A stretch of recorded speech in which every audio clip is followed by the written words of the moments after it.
మనకు 3 రకాల ప్రక్రియలు మేడం. ఇప్పుడు ప్రస్తుతం అంతా ట్రెండింగ్, అంటే మనం ఏదైతే ట్రెండింగ్ అని అంటామో, ఇప్పుడు అనువాద ప్రక్రియలో బాగా వస్తుంది సాహిత్యం. మీకు లాస్ట్ ఇయర్ కనుక మీరు ఒకసారి గుర్తుపెట్టుకున్నట్లయితే కన్నడ రైటర్ బాను ముస్టాకి హార్ట్ ల్యాంప్ అనే స్టోరీ కలెక్షన్కి బుక్కర్ ప్రైజ్ వచ్చింది. కానీ ఆవిడ కన్నడ రచయిత అని, ఎవరో మీలాంటి వారు నాలాంటి వారు ఆ స్టోరీస్ని ఇంగ్లీష్లో అనువాదం చేశారు. ఆ అనువాదం చేయబడినట్టు ఆ సంకలనము బుక్కర్ ప్రైజ్ కమిటీకి వెళ్ళింది. దానికి బుక్కర్ ప్రైజ్ ఇచ్చారు. అంటే అనువాద ప్రక్రియ ద్వారా కూడా మనం భారతీయ సాహిత్య రచనను ప్రపంచానికి తెలియవచ్చు. అక్కడ ఆమెనే ఎగ్జాంపుల్.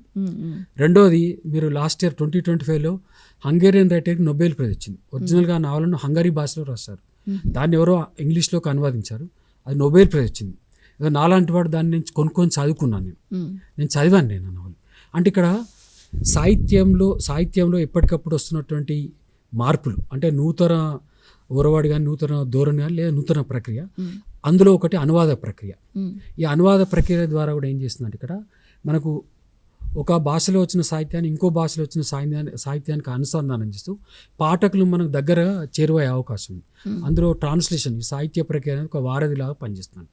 ఇప్పుడు భారతీయ సాహిత్యాన్ని మనం విదేశానికి అందించాలంటే ఈ అనువాద ప్రక్రియ ఒకటి.